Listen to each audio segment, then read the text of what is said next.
Bonjour et bienvenue à toutes et à tous. Je suis ravi de vous accueillir sur cette session. Nous allons parler collaboration, mais plus précisément travail à distance. Je suis Laurent Camus, je suis chef de produit au marketing de la plateforme Microsoft Teams. Et nous allons voir ensemble les nouvelles façons de collaborer, puisque j'imagine, vous comme moi, nous avons tous été confrontés à cette crise sanitaire mondiale sans précédent, qui a bien changé à des égards beaucoup de choses dans nos vies personnelles, bien sûr, mais aussi dans nos vies professionnelles. Donc, je vous propose à l'agenda de parcourir ces changements à travers une étude que nous venons tout juste de réaliser. Nous verrons les différents usages de réunions. Nous verrons aussi que la téléphonie d'entreprise a été un canal de communication qui n'a pas forcément été emporté par les télétravailleurs chez eux. Enfin, nous verrons ensemble l'écosystème matériel qui permet de donner du confort aux collaborateurs dans la partie télétravail, mais aussi lorsque nous allons retourner au fur et à mesure dans les bureaux. Donc, je vous propose de commencer par cette étude que nous venons de publier, que nous appelons le Work Trend Index, et qui s'intéresse finalement à nos changements de comportement durant le confinement. Cette étude utilise 3 sources de données différentes. La première, c'est l'utilisation que font nos clients de nos produits. Deuxième source, c'est le résultat de recherche du cabinet Harris Poll sur un sondage auprès de 2000 télétravailleurs dans 6 pays différents. Et enfin, c'est le résultat de 30 projets de recherche Microsoft qui s'intéressent justement à ces comportements en télétravail à travers des enquêtes, des groupes de discussion, mais aussi à l'activité cérébrale lorsqu'on télétravaille à la maison. Et donc, pour commencer, premier constat, c'est que en effet, le télétravail est plus fatigant mentalement. Alors ça, on le savait peut-être, mais là, c'est prouvé scientifiquement. Et parmi les activités en télétravail, c'est la visioconférence qui favorise le stress. Et savez-vous, au bout de combien de temps, dans une visioconférence, en fait, la concentration baisse? C'est seulement au bout de 30 à 40 minutes. Donc, constat important, c'est que les réunions sont performantes les 40 premières minutes uniquement. Deuxième constat, c'est qu'on s'est intéressé aux parents durant ce confinement. Et il s'avère que 54% de ces parents ont rencontré des difficultés à gérer l'équilibre entre leur vie familiale, personnelle et leur vie professionnelle. Et savez-vous quelles générations ont rencontré le plus de difficultés?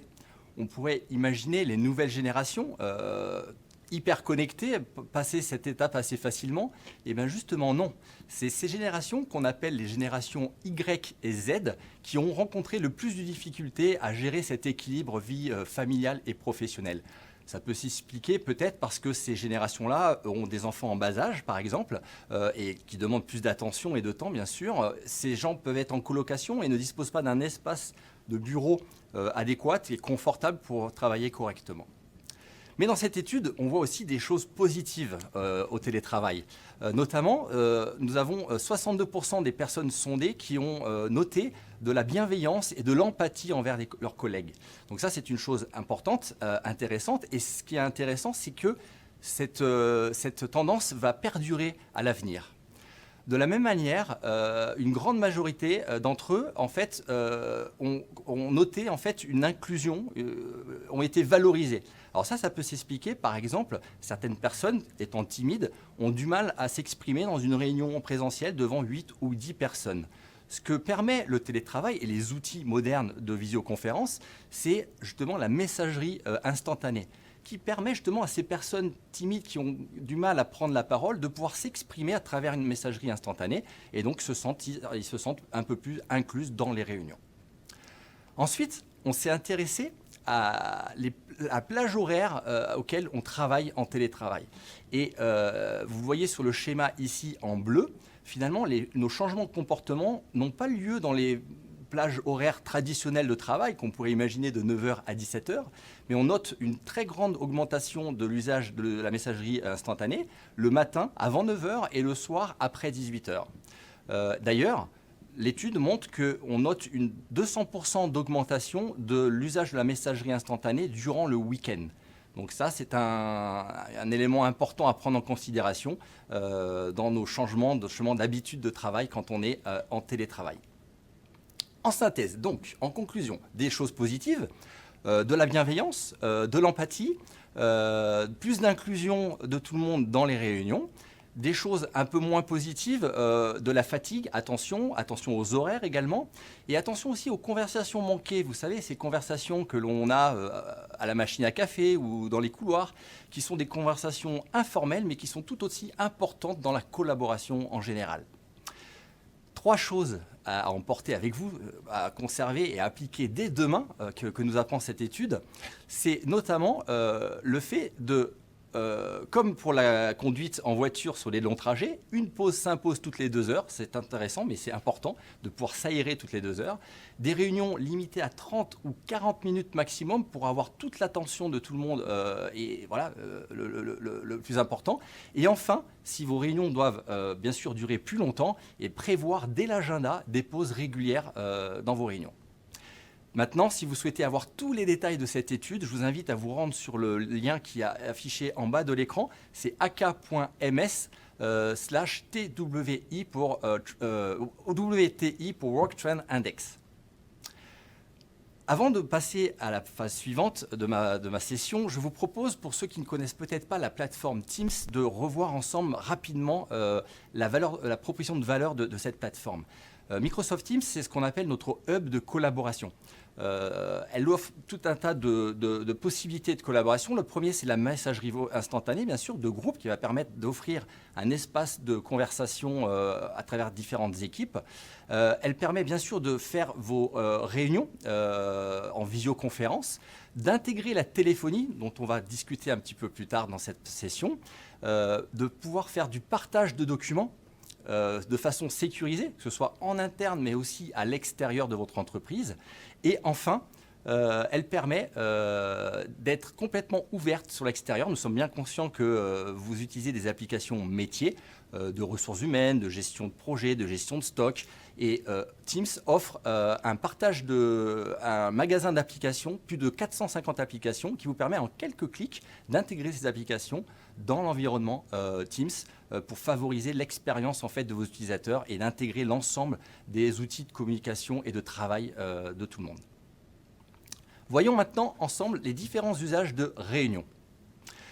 On va distinguer 3 types de réunions. Les réunions en ligne, celles les plus courantes, qu'on a forcément expérimentées pendant cette phase de confinement. Des réunions un peu plus large audience. Comment j'adresse par exemple des réunions avec plusieurs milliers de participants? Donc plutôt des réunions événementielles. Et puis, quid de ma connectivité Internet n'est pas satisfaisante ou je n'en ai pas, comment je peux continuer finalement à travailler et à collaborer sans avoir une connexion Internet? Commençons tout de suite par les réunions en ligne. Alors, sur les réunions en ligne, est-ce que vous pensez que vos équipes tirent vraiment le meilleur profit de toutes les réunions qu'elles font? On a fait une étude il y a 2 ans, en fait. Il s'avère que près de 60% des personnes sondées, en fait, ne sont pas satisfaites de la qualité de leurs réunions. Alors, ce qui est intéressant, c'est de savoir pourquoi, les raisons pour lesquelles ils ne sont pas satisfaits. Les premières, c'est manque de préparation, pas de contexte. La deuxième, c'est la non-participation des personnes dans la réunion. Ça peut être aussi le manque de suivi des réunions, où les gens arrivent en retard. Donc, tout un tas de raisons qui font que, pour avoir des réunions efficaces, il est important d'avoir 3 phases. Ça paraît évident de le dire, mais c'est toujours bien de se le rappeler. Et ces 3 phases sont tout aussi importantes les unes que les autres. La première, c'est la phase avant la réunion, la phase de préparation. Elle est importante, elle permet de donner du contexte à tout le monde pour que tout le monde se sente bien engagé et impliqué dans la réunion. La deuxième phase, c'est bien sûr la phase de réunion où l'ensemble des personnes vont se réunir, vont s'écouter, s'entendre, vont s'exprimer. Et il est important que tout le monde soit inclus dans cette réunion. Et ensuite, la phase après la réunion, la phase de suivi, tout aussi importante. Si on prend la plateforme Teams, comment Teams répond à ce cycle de vie très important des réunions? Dans la phase de préparation, elle va déjà donner un environnement dans lequel l'ensemble des participants vont pouvoir s'exprimer, commencer à chatter, commencer à partager des documents, commencer peut-être à préparer une présentation PowerPoint où chaque personne va pouvoir coéditer ce document et puis alimenter sur sa partie. On va pouvoir imaginer, pourquoi pas aussi, démarrer un tableau blanc au début pour dessiner avec des choses vides que les gens vont devoir remplir pendant la réunion. La phase, bien sûr, de réunion, c'est très important. On a la possibilité d'avoir des notes partagées, donc où l'ensemble des participants vont pouvoir prendre part à la rédaction du compte-rendu. On va pouvoir enregistrer la réunion, on va pouvoir partager des documents.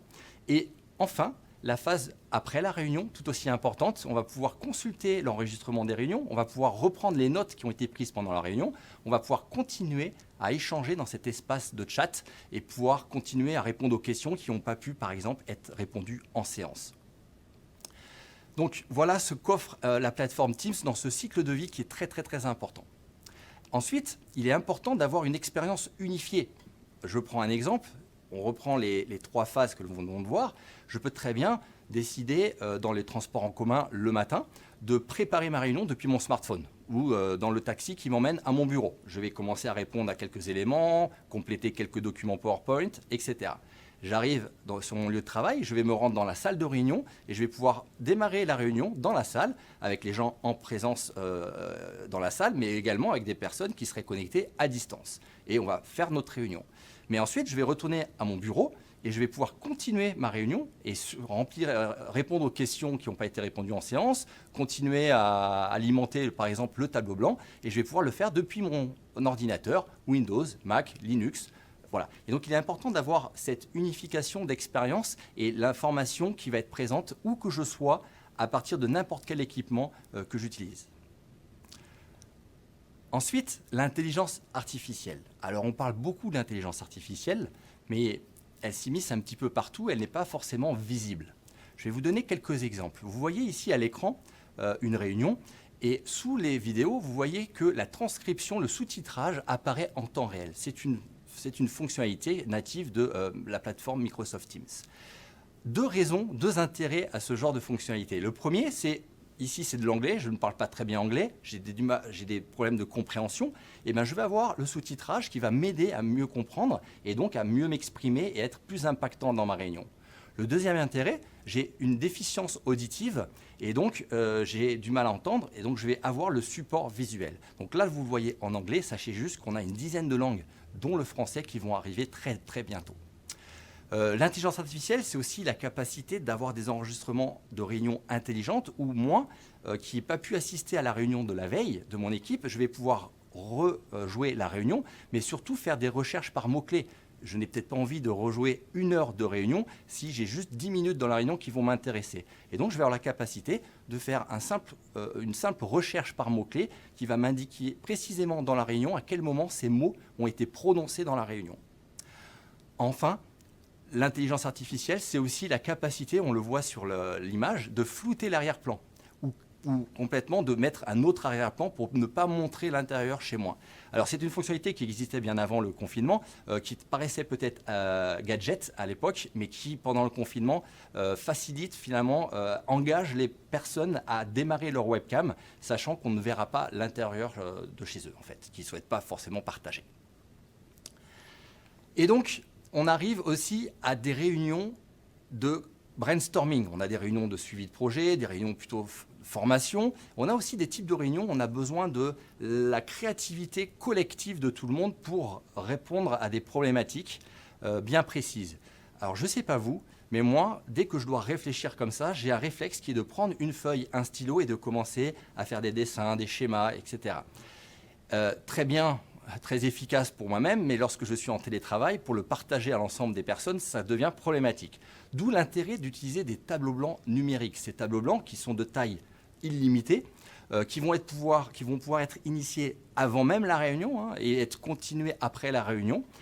Et donc tout le monde va pouvoir avoir accès. Depuis un smartphone, depuis le PC, depuis tous les équipements possibles et imaginables. Voilà pour ce qui est des réunions en ligne. Maintenant, comment adresser un autre type de réunion qui est plutôt une réunion événementielle? Alors, je vais vous donner 3 cas d'usage, mais je suis certain que vous allez vous-même trouver des cas d'usage spécifiques à votre entreprise. Le premier cas d'usage, c'est peut-être le président d'une société qui souhaite soumettre ses vœux de bonne année à l'ensemble de ses collaborateurs. Et typiquement, là, on peut avoir un cas où on va avoir des milliers de participants. Eh bien, sachez que la plateforme Microsoft Teams, à travers ce qu'on appelle le Live Event, permet de faire ce genre d'événement. Donc si je suis moi capable de faire une réunion à 6 participants, demain, je vais être capable, en utilisant la même application, de faire un événement à 6000 participants. Donc cette plateforme peut monter jusqu'à 10 000, voire 20 000 dans certains cas. Un autre cas d'usage, c'est pendant le confinement, on a eu beaucoup de nos clients qui ont utilisé ça, c'est la direction ou les ressources humaines qui souhaitent adresser des messages sur les règles sanitaires à l'ensemble de leurs employés. Ça peut être aussi un deuxième cas d'usage. Ou un autre cas, un dernier cas, c'est une entreprise qui lance un nouveau produit sur le marché et souhaite adresser l'ensemble du marché, de leurs clients, leurs prospects. Et donc, ça sera un événement public. Encore une fois, Live Event permet de faire ce genre de réunion à 10 000 personnes. Alors bien sûr, quand on est 10 000, tout le monde ne va pas interagir de la même manière. Ce n'est pas le même type de réunion. Et donc, on a un moyen intégré dans Teams qui permet de faire de l'interactivité avec l'audience via un module de questions-réponses avec modérateur. Voilà pour l'usage, cas d'usage vraiment large audience. Enfin, maintenant, il se pose un problème, c'est que le télétravail, c'est bien, mais ça nécessite une connectivité Internet. Donc maintenant, comment faire quand ma connexion Internet n'est pas satisfaisante ou n'est pas d'assez bonne qualité? On a la possibilité d'intégrer la téléphonie dans les réunions. On le voit sur le petit encadré en bas à droite, c'est une invitation à une réunion Teams, où à l'intérieur de cette invitation, on va pouvoir rajouter un numéro de téléphone avec un code qui va permettre à tous les destinataires de ma réunion de, s'ils le souhaitent, bien sûr, rejoindre ma réunion en composant un simple numéro de téléphone. Donc, quelle que soit ma connectivité Internet, je vais pouvoir utiliser simplement la téléphonie pour rejoindre ma réunion en audio, bien sûr, uniquement. Cet usage, c'est aussi, cette possibilité, c'est aussi de pouvoir, pendant ma réunion, de faire appel à un participant externe, donc de pouvoir l'appeler sur son mobile ou sur son numéro de fixe pour pouvoir l'intégrer dans ma réunion. Donc voilà, on a la possibilité aujourd'hui d'intégrer aussi la téléphonie dans les réunions. Je vous propose maintenant de parler d'un autre cas d'usage qui est le cas d'usage de la téléphonie. Comme je le disais en introduction, la téléphonie a souvent été un canal de communication qui n'a pas été emmené par les télétravailleurs. Lorsqu'on a l'email, lorsqu'on a des outils de messagerie instantanée, de réunion, les gens ont pu travailler à distance depuis chez eux en continuant à faire leurs réunions et de faire du chat. Maintenant, très souvent, la téléphonie d'entreprise est un silo à part et est restée dans les bureaux de l'entreprise. Ce qui fait que les téléphones continuent à sonner, mais dans le vide, dans des bureaux qui étaient vides. Et donc, pourquoi ne pas intégrer la téléphonie dans la plateforme de collaboration? C'est ce qu'on propose, de fournir cette capacité d'intégrer la partie téléphonie dans Teams. Donc pour avoir un outil de collaboration qui va intégrer toutes les interactions que je peux avoir. Si je suis un commercial, j'échange avec mes clients, je vais échanger avec mes clients par chat, par réunion, mais aussi par téléphone. Et donc l'intérêt, c'est d'avoir consolidé l'ensemble de mes interactions avec les gens au sein d'un seul et même outil. Le deuxième intérêt, c'est aussi de pouvoir transporter cette téléphonie fixe partout où je suis. Lorsque je vais avoir mon numéro de téléphone fixe attaché à mon compte Teams, et bien que je travaille dans les bureaux, que je travaille dans le taxi ou que je travaille à la maison, et bien je vais pouvoir continuer d'émettre et de recevoir des appels téléphoniques. Ça, c'est les avantages côté utilisateur. Maintenant, côté IT, l'intérêt, c'est de fournir une solution de téléphonie avancée à l'ensemble des collaborateurs. Et la même solution, quel qu'il soit, dans n'importe quel pays qu'il se trouve.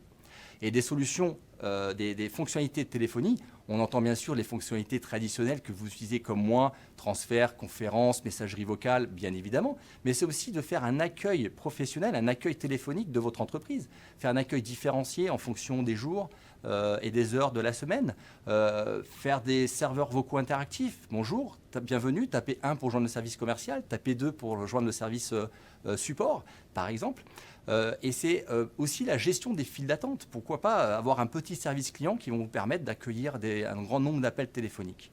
Donc toutes ces fonctionnalités peuvent intégrer à Teams et vos utilisateurs peuvent en bénéficier.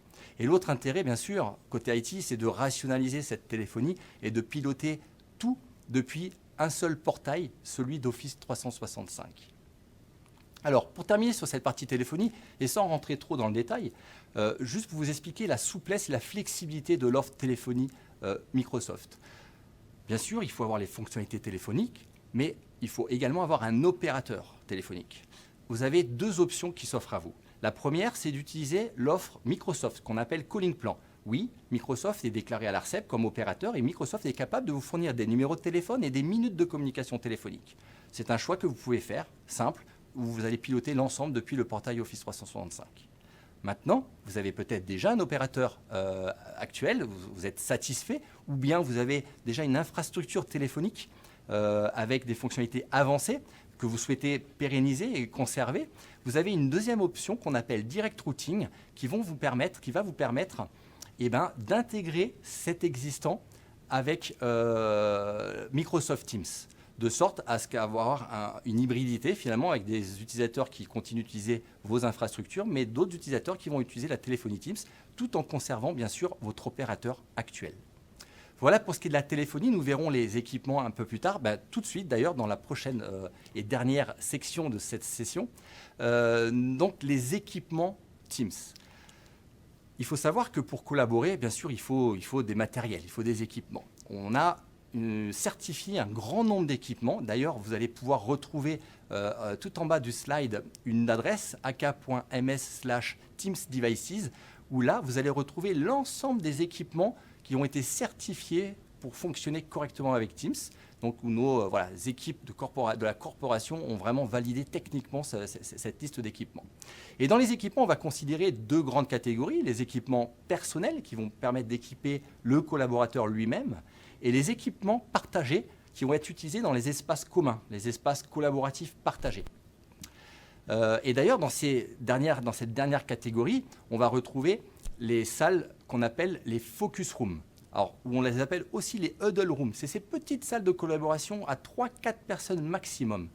Il faut savoir que ces salles-là, le cabinet Forrest & Sullivan ont estimé qu'en 2023, ces salles représenteront 77% de l'ensemble des salles de visioconférence. Donc c'est une catégorie de salles qui va augmenter de façon exponentielle. On va finalement réduire les grandes salles de réunion de 20-30 personnes et on va plutôt faire des petites salles de collaboration. On peut retrouver aussi d'autres types de salles comme les salles, on va dire, traditionnelles. On va également retrouver une dernière catégorie de salles qui sont des open space. Ces nouvelles catégories de salles un peu modernes où on va retrouver des canapés dans des coins, mais qui vont aussi permettre d'intégrer des gens à distance. Parce que on rentre dans l'ère de l'hybridité. Il est intéressant de savoir qu'on ne peut plus concevoir un espace collaboratif commun sans pouvoir y intégrer des personnes distantes. Maintenant on est parti là-dedans. Et donc tout espace collaboratif devra intégrer la possibilité d'ajouter et d'inviter des participants externes. Et donc pour ça, quelle que soit la catégorie de votre salle, nous avons 3 types d'équipements qui peuvent répondre à ces enjeux. Les Microsoft Teams Rooms, qu'on appelle dans notre jargon les MTR. Nous avons une autre catégorie assez récente qui sont les Collaboration Bars. Et enfin, pour ceux qui connaissent probablement, la catégorie des Surface Hub. Je vous propose, plutôt que vous expliquer la proposition de valeur des Microsoft Teams Rooms, de regarder une vidéo qui va vous expliquer un petit peu les différents cas d'usage pour équiper ces espaces collaboratifs. Meetings in today's modern workplace don't just happen in a conference room. They're collaborative sessions with teams around the world. With Microsoft Teams Rooms, we're bringing some tech magic to your meetings to enable your teams to work like they're all in one place, regardless if they attend in person or remotely. And getting started is easy. Just grab the first conference room you find open and use Proximity Join to connect to a Microsoft Teams Room device. While in the room, you might want to focus on a specific attendee in the meeting.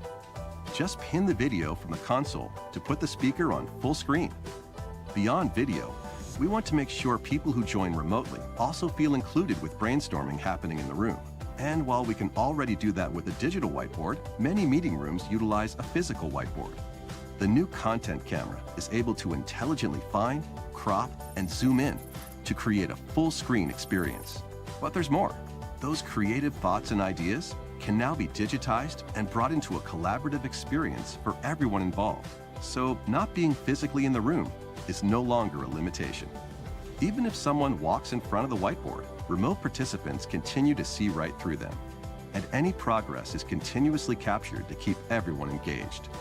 Before, collaboration on the whiteboard was limited to people in the room, and information couldn't flow and remained trapped.